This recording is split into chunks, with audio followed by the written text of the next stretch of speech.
नमस्कार सर्वांना, Rupali delicious kitchen मध्ये आपलं स्वागत आहे। आज आपण गावाकडच्या पद्धतीची अशी मेथीची सुक्की भाजी बघणार आहोत। करायला अगदी सोपी आहे, सोप्या पद्धतीत आहे, कमी साहित्यात होते। तर मग चला साहित्य बघूया आणि रेसिपीला सुरुवात करूया।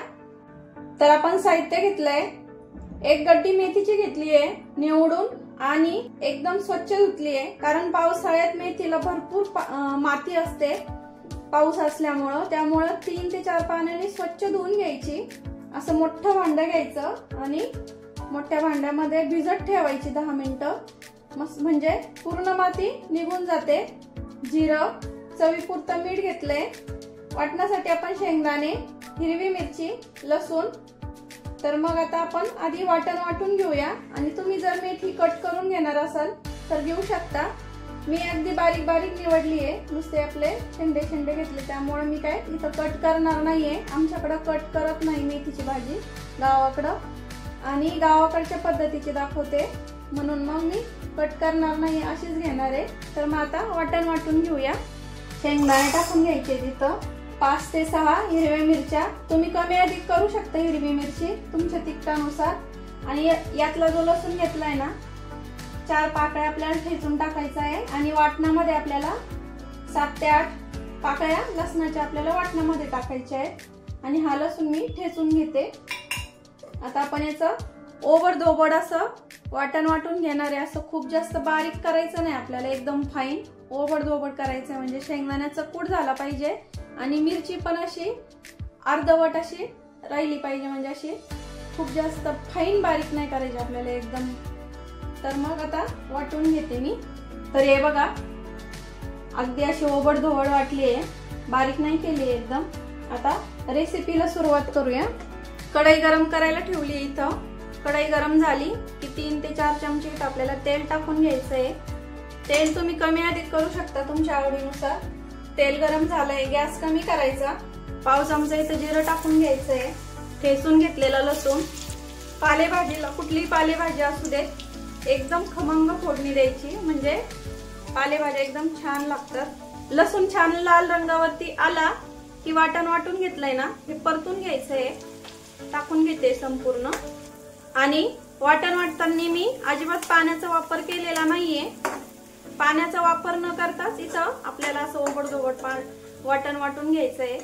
गॅस मीडियम करायचा आणि 2 मिनिटं आपल्याला हे वाटण छान परतून घ्यायचंय, हिरव्या मिरचीचा आणि लसणाचा कच्चेपणा जाईपर्यंत।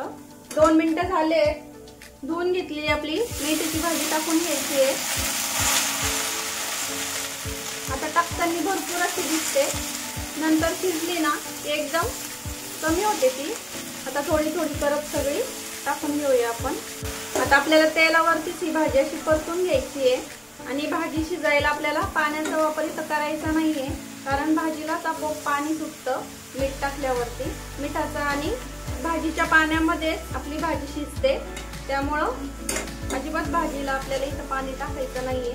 हे बघा, 2 मिनिटांनी आपोआप भाजीला असं पाणी सुटतं मिठाचं, आणि भाजीला ऑलरेडी तिचं स्वतःचं पाणी असतं पालेभाज्यांना, त्यामुळं या पाण्यामध्येच आपल्याला भाजी शिजून घ्यायची आहे आणि झाकण न ठेवता शिजवायची आहे, म्हणजे तिचा रंग पण तसाच राहतो। आणि शक्यतो मेथीच्या भाजीवर झाकण ठेवायचं नाही, नाहीतर ती कडवट लागू शकते। आता आपण, आणि भाजी शिजायला फक्त आपल्याला 5 ते 7 मिनिटं लागतात, पटकन होती ही भाजी। तुम्ही डब्याला पण देऊ शकता, ही भाजी अगदी करायला सोपी आहे, झटपट होते। आता भाजी शिजली ना का डायरेक्ट तेव्हाच भेटूया, आणि अधून मधून भाजी थोडीशी खालीवर करायची आणि हलवून घ्यायची, म्हणजे एकसारखी भाजी आपली शिजेल। बघू शकता तुम्ही, आपली भाजी आता होतच आली आहे। ह्या स्टेज आल्यावर म्हणजे ठेवली तरी चालते, थोडीशी थंड झाली की ती आपोआप एकदम सुकी होऊन जाते। आणि भाजी शिजली आहे का बघूया, भाजीचं देठ दाबून बघायचं, म्हणजे समजतं आपल्याला आपली भाजी शिजली आहे छान। आणि तुम्ही रंग बघू शकता, अजिबात चेंज नाही झालाय रंग, आणि 5 ते 7 मिनिटं लागलेत मला भाजी शिजवण्यासाठी। तर बघू शकता किती छान आणि टेम्पटिंग दिसते। आता सर्व करून घेऊया। भरपूर अशी सुक्की झाली आहे भाजी, पाण्याचा अजिबात वापर करायचा नाही आपल्याला इथं। सर्व करून घेऊया। तर मस्त अशी गरमागरम मेथीची भाजी आपली तयार आहे। मस्त अशी गरम गरम बाजरीची भाकर, ज्वारीची भाकर किंवा नुसतं गरमागरम असा वरण भात आणि त्यासोबत अशी मस्त गरमागरम तोंडी लावण्यासाठी अशी मेथीची भाजी असली ना, दुसरं काही नाही नसलं तरी चालेल। अशी मस्त छान झाली ही भाजी, बघू शकता। मुलांच्या डब्याला देऊ शकता तुम्ही किंवा प्रवासाला निघाले तर तिथं पण घेऊन जाऊ शकता प्रवासामध्ये। छान लागते ही भाजी। तर साध्या सोप्या पद्धतीची अशी मेथीची भाजी तुम्हाला कशी वाटली कमेंट मध्ये नक्की सांगा। आणि मेथीची भाजी आवडली असेल तर लाईक, शेअर, सबस्क्राईब करायला विसरू नका। रेसिपी नक्की ट्राय करा, कारण घरचं जेवण आहे खरंच स्वादिष्ट असतं। अशाच नवीन छान छान रेसिपींसोबत पुन्हा भेटूया। तोपर्यंत बाय बाय।